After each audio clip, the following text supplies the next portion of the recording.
Assalamualaikum warahmatullahi wabarakatuh. Apa kabar pemirsa Rafa TV? Saat ini Anda tengah menyaksikan program spesial dari kami.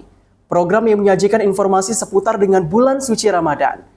Tentunya pemirsa yang sudah kami kemas secara hangat dan santai dalam program Kurma, Kuliah Ramadan.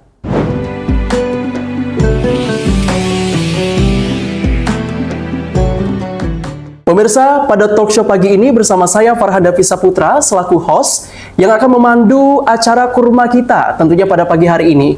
Yang sudah kami siapkan narasumber berkompeten dan terpercaya dalam bidangnya. Siapa lagi kalau bukan Ibu Doktoranda Hoiria M. Hum, yang mana Ibu Hoiria ini sudah tidak asing lagi pemirsa di kalangan mahasiswa UIN Raden Fatah Palembang, khususnya Fakultas Dakwah dan Komunikasi.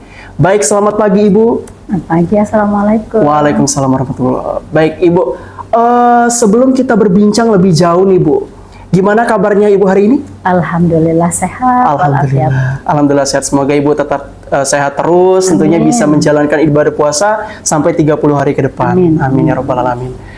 Baik Ibu, tema yang akan kita angkat pada pagi hari ini tentunya di talk show Kurma ini adalah bagaimana cara kita mengenal lebih dekat kebiasaan Rasulullah di bulan Ramadan. Nah, tapi sebelum kita masuk kepada tema yang akan kita bahas, pemirsa Rafa TV ini pengen tahu Bu, jadi sebenarnya keseharian ataupun aktivitas Ibu dalam kehidupan sehari-hari itu ngapain aja Bu? Boleh? Oke, kita sharing-sharing Bu. Alhamdulillah, sampai saat ini tugas utama adalah sebagai tenaga pengajar, dosen tetap di Fakultas Dakwah dan Komunikasi di Prodi Pengembangan Masyarakat Islam ya. Jadi masih tetap di dosen tetap ya.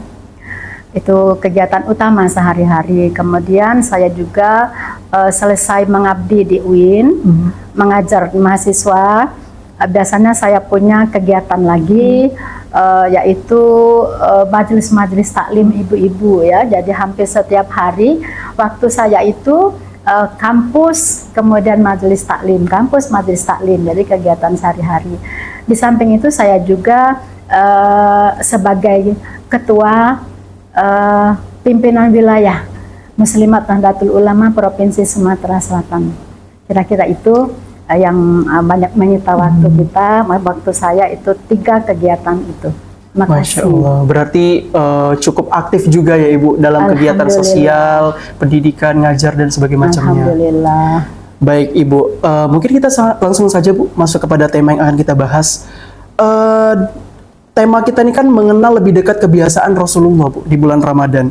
Kira-kira Bu bisa sharing dan kasih informasi ke pemirsa Rafa TV ini Bu. Apa saja kebiasaan Rasulullah SAW saat memasuki bulan Ramadan ini Bu? Oke, terima kasih. Jadi kita berbicara tentang pribadi agung, pribadi mulia Rasulullah SAW. Beliau itu laksana sumber mata air yang tidak kering-keringnya untuk kita gali. Kita menimba berbagai macam kebenaran-kebenaran untuk kita jadikan sebagai pedoman perilaku kita. Nah, khususnya sesuai dengan pertanyaan tadi, bagaimana perilaku Rasulullah SAW khususnya di bulan Ramadan ini. Baik, kita mulai dengan bagaimana Rasulullah SAW sahur. Nah, jadi sahur itu adalah sesuatu yang sunnah ya, sunnah untuk kita lakukan. Rasulullah SAW bersabda, "Tasahharu, fa inna fis suhuri barokah." Wahai umatku, sahurlah kalian itu.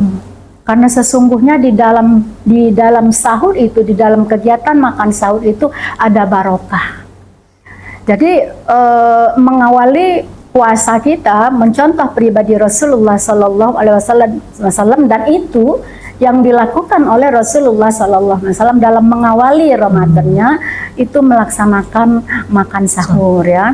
Karena di dalam makan sahur itu ada barokahnya untuk kehidupan kita, barokahnya untuk badan kita, barokahnya untuk kesehatan kita. Jadi jangan dilalaikan untuk makan sahur, sebagaimana Rasulullah Sallallahu Alaihi Wasallam juga makan sahur, gitu ya. Nah, kegiatan sahur ini harus juga kita mencontoh apa yang dilakukan oleh Rasulullah SAW. Jadi kalau makan sahur itu ada waktunya. Jadi misalnya kita bangun jam 2 atau jam 3, maka jangan dulu kita melakukan kegiatan makan sahur. Tapi kita melakukan mungkin qiyamul lail dan ibadah-ibadah lainnya. Jadi kalau berdasarkan Rasulullah SAW, maka Nabi itu makan sahurnya itu kira-kira antara sahur dan subuh itu jaraknya apabila orang membaca Al-Quran sekitar 50 ayat. Jadi antara sahur dan subuh, sholat subuh itu berkisar antara lamanya waktu yang ditempuh oleh seseorang yang membaca Al-Quran sebanyak 50 ayat. Nah, itu yang dilakukan oleh Rasulullah SAW dalam mengawali Ramadannya. Itu bagaimana Rasulullah sahur. Nah, sekarang pertanyaannya adalah bagaimana Rasulullah berbuka? Nah, kita juga perlu tahu bagaimana Rasulullah berbuka. Karena beliau tadi seperti kita pahami adalah tauladan kita. Uswatun hasanah bagi kita. Jadi kita mencontoh beliau dalam setiap aspeknya, terutama dalam menyangkut ibadah Ramadan beliau. Nah, jadi berbukanya Rasulullah SAW itu adalah yang pertama yang beliau makan itu adalah tamar. Rutop, 3 biji rutop.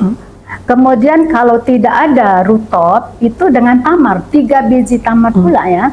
Kemudian kalau tidak ada tamar itu dengan air putih, 3 teguk air putih yang dilakukan oleh Rasulullah SAW. Jadi mungkin masyarakat kita orang kebanyakan mungkin apa sih beda antara rutop sama tamar? Nah, rutop itu adalah kurma yang memang sudah mencapai kematangannya, tapi rutop ini lembut dan sedikit mengandung air, lembut dan mengandung air. Nah, itu yang dilakukan oleh Rasulullah SAW. Dia tidak mengambil apa-apa, melainkan kalau ada rutop ya rutop. Nah, 3 biji. Kalau tidak ada rutop, ya itu tamar. Tamar itu yang mana? Tamar itu adalah buah kurma yang kebanyakan kita pahami. Yang ada di pasar-pasar itu namanya tamar, kurma. Nah, itu kalau tidak ada rutop tadi, ya tamar, 3 juga. Kemudian kalau kebenaran Rasulullah juga tidak punya rutop, tidak punya tamar, tidak punya, maka dia minum air putih. 3 teguk air putih udah cukup. Nah, setelah itu beliau melakukan sholat. Nah, jadi kita semua masyarakat kita umatnya ini perlulah kita meneladani Rasulullah SAW untuk mencapai kesempurnaan daripada ibadah puasa kita. Jadi jangan dipelesetkan ya, jangan dipelesetkan walaupun ini pelesetan tapi ini sedikit berbahaya menurut saya. Apalagi masyarakat Palembang nih, ada yang bilang makan kurma itu kan sunnah, yang wajib makan pempek. Nah, itu jangan ya. Walaupun itu pelesetan, tetapi itu seolah-olah membuat hukum ya. Jadi yang sunnah adalah kita melaksanakan apa yang dicontohkan Rasulullah SAW, rutop. Nah, jadi carilah rutop. Kalau kita ingin mengambil kesunahan dari beliau, rutop ya. Kalau tidak ada ya tamar, kalau tidak ada ya air putih. Insya Allah semuanya punya air putih ya. Jadi itu bagaimana Rasulullah berbuka. Kemudian selanjutnya bagaimana Rasulullah SAW di dalam bulan Ramadan. Berikutnya adalah Rasulullah SAW itu adalah manusia yang paling dermawan. Rasulullah itu paling dermawan. Tetapi pada saat bulan Ramadan maka bertambah-tambah kedermawanannya. Oleh karena itu maka kita menjadikan Rasulullah SAW sebagai tauladan, bahwasanya di bulan Ramadan ini kita juga mencontoh beliau. Beliau sangat dermawan di bulan Ramadan. Jadi memberikan sedekah kepada mereka-mereka yang membutuhkan, karena beliau itu memang walaupun bulan Ramadan tapi sangat dermawan ya, memberikan sedekahnya. Itu bagaimana Rasulullah mengisi harinya dengan bersedekah ya. Misalnya dengan memberi berbuka untuk orang yang berpuasa ya. Jadi kalau kita memberi makan untuk orang yang berbuka, maka kita akan mendapatkan pahala yang sama dengan orang yang berpuasa itu, tanpa mengurangi sedikit pun pahala dari orang yang memberi itu ya. Jadi sungguh luar biasa ajaran Rasulullah SAW, ajaran Islam ini, bahwasanya melalui puasa kita itu dapat mewujudkan rasa setia kawanan kita, rasa empati kita kepada mereka-mereka yang kurang beruntung ya, terutama di bulan Ramadan ini, untuk kita sama-sama bergembira ketika berbuka, dan kita semua ada hidangan yang akan kita santap melalui sifat-sifat kedermawanan yang harus kita tularkan dari Rasulullah SAW. Jadi bagaimana Rasulullah dalam keseharian berpuasa? Bersedekah ya. Kemudian selanjutnya Rasulullah SAW di hari-hari Ramadannya itu mengisinya dengan membaca Al-Quran, tadarus Al-Quran ya. Ini juga sangat luar biasa, dan ini juga kalau kita perhatikan di masjid-masjid, di musola-musola, ibu-ibu, bapak-bapak, kaum ibu, kaum bapak itu berlomba-lomba ya untuk bersama-sama untuk tadarusan Al-Quran, untuk menghatamkan Al-Quran. Nah, Rasulullah SAW begitu juga, dan itulah yang dilakukan, yang kita contoh dari Rasulullah SAW, mentadarus Al-Quran ya. Jadi kalau Rasulullah SAW itu tiap-tiap malam, pada malam bulan Ramadan itu datang malaikat Jibril bersama-sama beliau untuk mengkaji dan membaca Al-Quran, mentadarus Al-Quran. Rasulullah SAW pada tiap-tiap malam bulan Ramadan bersama-sama dengan malaikat Jibril ya. Kemudian selanjutnya Rasulullah SAW, dan ini mungkin yang poin yang perlu kita pahami betul dan perlu kita aplikasikan di tengah-tengah umat ini, bahwasanya Rasulullah SAW itu sangat memperhatikan ketika tiba saatnya 10 malam terakhir bulan Ramadan atau 10 hari terakhir bulan Ramadan. Nah, ketika memasuki 10 hari terakhir bulan Ramadan, maka Rasulullah SAW melakukan itikaf di dalam masjid. Nah, dan itu dilakukan oleh Rasulullah sejak kedatangannya di Madinah sampai akhir hayatnya. Itulah yang beliau lakukan di dalam bulan Ramadan. Bahkan menjelang wafatnya, Rasulullah SAW bukan hanya menjelang 10 hari terakhir, tetapi 20 hari terakhir bulan Ramadan beliau itu sudah melakukan etikaf di dalam masjid ya. Nah, itu yang perlu mungkin kita tekankan di sini, karena fenomena yang ada di dalam masyarakat kita, para umat Rasulullah SAW ini berbanding terbalik mungkin ya. Karena di dalam masyarakat kita ketika menjelang 10 hari terakhir, 10 malam terakhir bulan Ramadan, apa yang dilakukan? Ya, masjid sepi. Nah, yang tadinya mungkin 5 sab, 6 sab, 7 sab pada akhir 10 hari terakhir bulan Ramadan, 10 malam terakhir bulan Ramadan itu kan tambah maju sabnya ya. Nah, itu berbanding terbalik dengan ajaran Rasulullah SAW. Iktikaf ya. Jadi Rasulullah SAW itu bukan hanya dirinya yang melakukan kegiatan itikaf, tapi beliau mengajak keluarganya, istri-istrinya untuk melakukan itikaf di dalam masjid. Nanti kita kalau ada waktu kita bahas juga bagaimana dengan itikafnya ibu-ibu ya, kaum perempuan ini sesuai dengan kondisi kita ya nanti ya. Nah, itikaf ini satu hal yang perlu kita lakukan, perlu kita pahami dulu bahwasanya itikaf itu apa. Itikaf itu adalah berdiam di dalam masjid. Berdiam di dalam masjid dengan niat. Nah, niatnya nawaitul itikaf fil masjid. Sajaku beritikaf di dalam masjid ini. Dalam bahasa kita pun boleh, bahasa Indonesia boleh kan, kalau niat bahasa dusun boleh kan, niat itu ya, niat itu di dalam hati. Sajaku melakukan itikaf di dalam masjid ini. Apa kegiatan di dalam masjid? Apa kegiatan itikaf itu? Iktikaf itu tujuannya apa? Tujuannya adalah untuk lebih mendekatkan diri kepada Allah, lebih kita dekat kepada Allah, dan menghindarkan dari masalah-masalah urusan dunia ya. Jadi kita kesampingkan dulu dunia kita kejarlah, kita tingkatkanlah kualitas ibadah kita tingkatkanlah bagaimana kedekatan kita kepada Allah Subhanahu wa taala. Dan ini merupakan satu amalan bagi mereka-mereka yang merindukan kemenangan di dalam akhirat, merindukan kemenangan di kehidupan di akhiratnya, merindukan derajat mulia di sisi Allah, merindukan ampunan Allah Subhanahu wa taala. Maka orang-orang yang pilihan, mereka hamba-hamba Allah yang pilihan pasti akan memanfaatkan dengan sebaik-baiknya menjelang 10 malam terakhir daripada bulan Ramadan dengan melakukan kegiatan iktikaf, terutama dari bapak-bapaknya, bagaimana dengan ibu-ibu ya iktikafnya. Jadi kalau untuk ibu-ibu, sesuaikan dengan kondisi masjid itu. Jadi iktikaf itu harus di dalam masjid. Ya. Jadi disesuaikanlah dengan kondisi lingkungan masjid. Kalau memang masjidnya itu agak luas, agak lebar, dan ada pemisah antara laki-laki, tempat sholat, tempat iktikaf laki-laki dan perempuan, bolehlah untuk itu dipakai ya. Kita melakukan iktikaf itu untuk urusan tempat ya, artinya kondusif.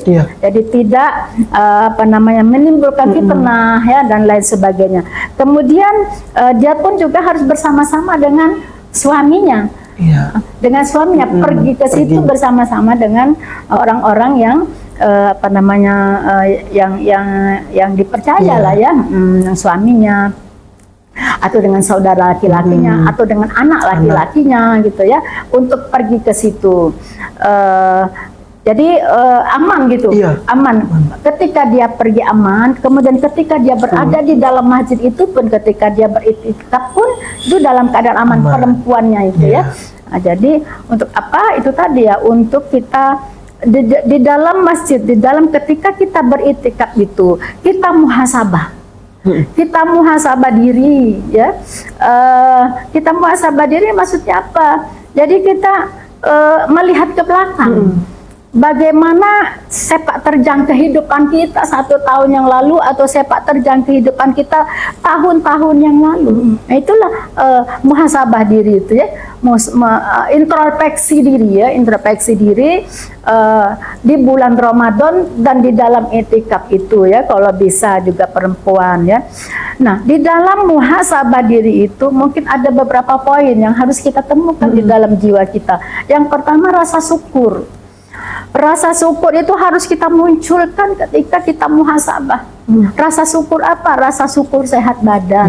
Rasa syukur bahwasanya kita ini menjadi umat pilihan, umatnya Rasulullah SAW, dan itu wajib disyukuri. Nikmat-nikmat Allah yang Allah anugerahkan kepada kita, baik itu berupa materi, kesempatan ya, keluarga yang membahagiakan, keluarga yang harmonis, anak-anak yang luar biasa. Itu merupakan bentuk syukur kita kepada Allah Subhanahu wa taala, dan itu mungkin hasil daripada muhasabah diri kita ketika kita melakukan iktikaf. Nah, ketika timbul rasa syukur kepada Allah Subhanahu wa taala, itu diwujudkan dengan 3 hal. Yang pertama, dengan lisan ya. Dengan lisan kita itu senantiasa memuja Allah, mengucapkan syukur kepada Allah. Alhamdulillah wa syukrulillah, lisan kita. Kemudian dalam hati kita bersyukur bahwasanya segala sesuatu itu adalah izin-Mu ya Allah. Engkau berikan aku kesehatan, Engkau berikan aku rezeki, Engkau berikan aku menjadi umat Rasulullah SAW. Itu karena diri-Mu ya Allah ya. Jadi rasa syukur kita kepada Allah dalam hati. Kemudian yang ketiga, rasa syukur kita kepada Allah itu dengan perbuatan kita, dengan amal perbuatan kita, termasuklah ketika kita iktikaf. Itu adalah bagian daripada rasa syukur kita kepada Allah Subhanahu wa ta'ala. Kemudian yang kedua, dari refleksi kita muhasabah itu, kita mungkin terkenang masa lalu. Kita kan semua punya masa lalu, masa muda ya.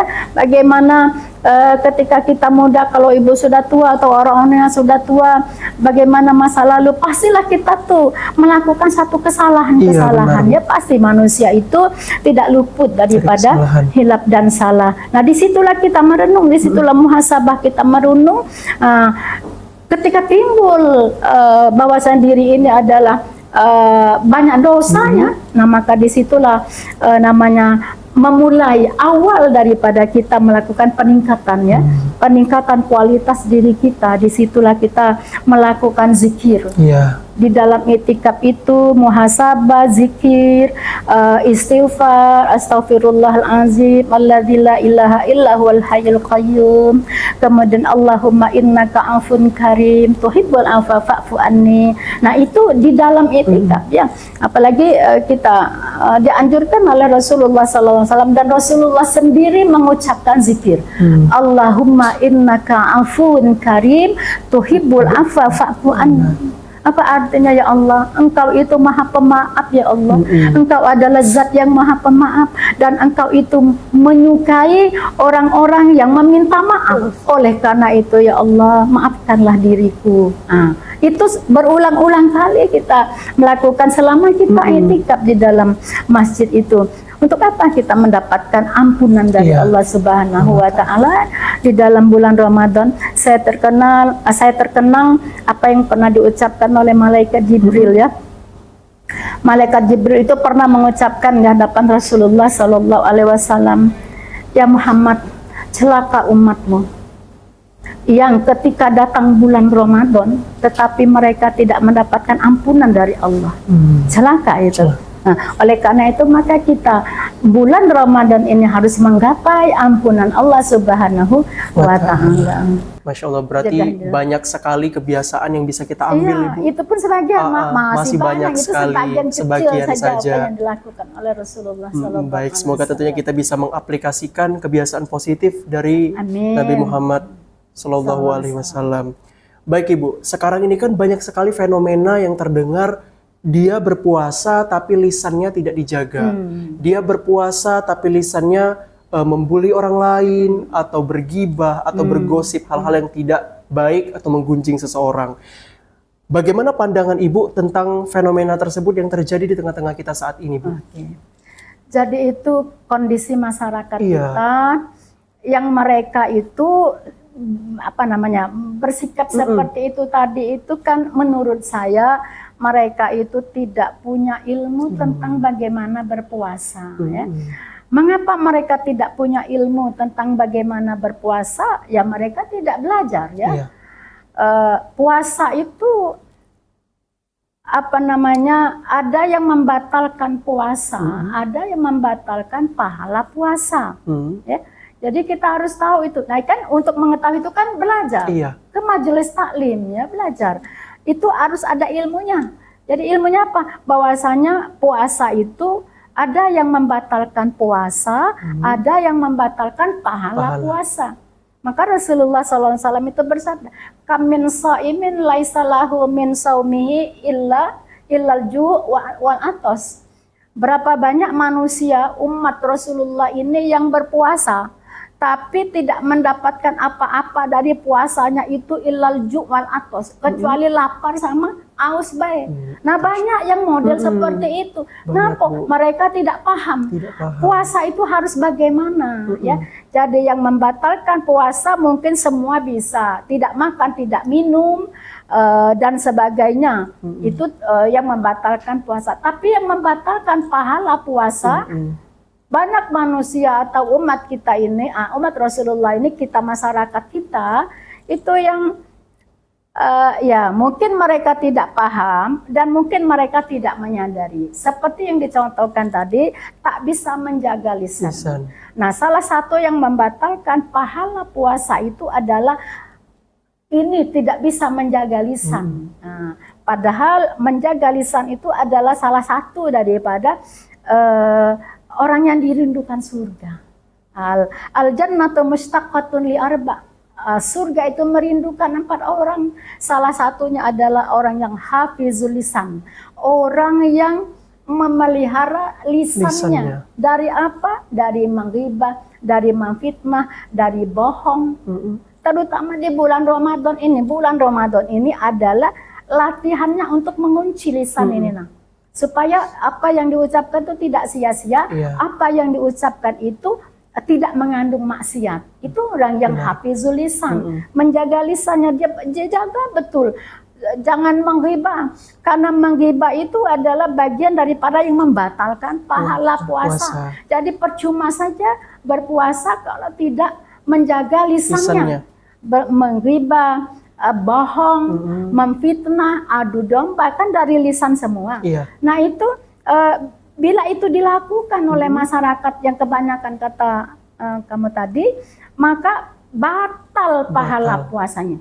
Dan menurut guru kami, ketika satu hari udah batal pahala puasa, hari-hari berikutnya itu batal. Nah, jadi benarlah kata Rasulullah SAW, berapa banyak orang yang berpuasa, maka dia tidak mendapatkan apa-apa dari puasanya, kecuali wal atos, kecuali lapar sama dahaga. Oleh karena itu, maka sehubungan dengan pertanyaan tadi, memang kita sangat sedih. Kalau saya di majelis taklim itu saya fokuskan betul supaya hati-hati dalam beribadah.